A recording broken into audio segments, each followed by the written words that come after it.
जैसा कि आपको पता ही है, आज यूनियन बजट वित्त मंत्री द्वारा पेश किया गया। चलिए देखते हैं कैसा रहा बजट और क्या कुछ खास पॉइंट्स थे जो कि मार्केट को गेन देने का काम करेंगे।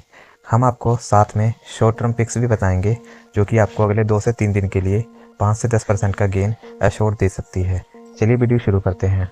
तो आज जो सबसे पहली खबर थी जिसमें कि आपको 12 लाख रुपए तक कोई भी इनकम टैक्स नहीं देना होगा, यह चीज़ न्यू टैक्स रिजीम के अंदर आएगी।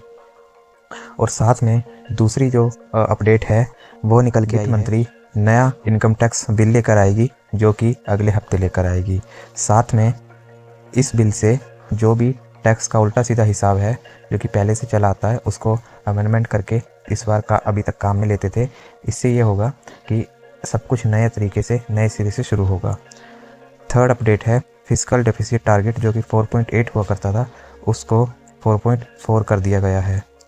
चौथी जो सबसे बड़ी अपडेट है फाइनेंशियल ईयर 2026 जो ये वाला चल रहा है उसमें जो कैपिटल एक्सपेंडिचर होता है 11 लाख करोड़ रुपए से घटाकर 10 लाख करोड़ रुपए कर दिया गया है। ये एक नेगेटिव खबर है मार्केट के लिए क्योंकि जितना ज़्यादा कैपिटल एक्सपेंडिचर करते हैं उस हिसाब से कंपनियों को काम मिलता है और शेयर अच्छे खासे चलते हैं। साथ में अगर हम बात करें तो इंश्योरेंस में एफडीआई का हिस्सा 76% से 100% कर दिया गया, यानी कि जो एफडीआई थी उसका जो 76% हिस्सा पहले होता था उसे अभी 100% कर दिया गया है। पांचवी अपडेट देखें तो शिपिंग सेक्टर को इंफ्रा का दर्जा दे दिया गया है। इससे ये होगा कि जितने भी शिपिंग की कंपनी है अगर इंफ्रा की बात होगी तो वह भी उसमें काउंट होगी। अगर कोई टैक्स वगैरह लगेंगे तो इंफ्रा पे लगेंगे तो वो शिपिंग सेक्टर पे भी लायबल होंगे। इसी तरह से उड़ान स्कीम के तहत जोड़े जाएंगे 108 नए डेस्टिनेशंस। साथ में बिहार में एक एयरपोर्ट भी बनेगा। अब देखते हैं किस कंपनी को ये प्रोजेक्ट मिलता है, लेकिन मेन कंपनी जो हम मान सकते हैं अडानी पोर्ट्स ही होगी। साथ में एक नेगेटिव खबर और है मार्केट के लिए कि स्टील पर इंपोर्ट ड्यूटी घटा दी है, यानी कि स्टील की कंपनियों के लिए बुरी खबर है। बुरी खबर ऐसे है कि दूसरे देश से अगर स्टील इंपोर्ट करना हो तो वो दूसरी कंपनियों को कम खर्चे पर वो स्टील अपना बेच सकते हैं, तो वो ज़्यादा इंपोर्ट बाहर से हो जाएगा तो जो घरेलू कंपनी है उनके लिए नुकसान होगा इसके ऊपर।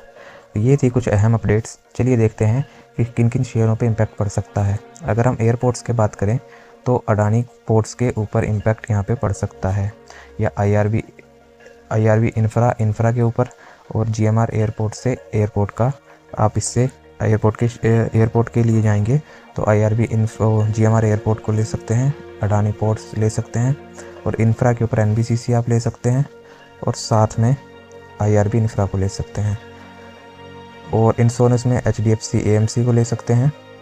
इसी तरह से कुछ कंपनीज़ हैं जो कि सेक्टर लीडिंग कंपनीज़ है, आप इन्हें ले सकते हैं। ये सिर्फ आपने अगले 2 से 3 दिन या 1 हफ्ते तक के लिए होल्ड करने हैं। अगर आप कल लेते हैं या आज लेते हैं उसके बाद इन्हें बेच के निकल जाना है क्योंकि थोड़ी करेक्शन आएगी अगले 3 से 4 दिन बाद। उसके बाद ही आपने कुछ बाइंग या सेलिंग करनी है। निफ्टी 22,500 के आसपास आ जाएगा अगले 1 हफ्ते के अंदर। उसके बाद ही आपने इसमें ख़रीदना और बेचना है। तो मिलते हैं नेक्स्ट अपडेट्स के साथ। Take care.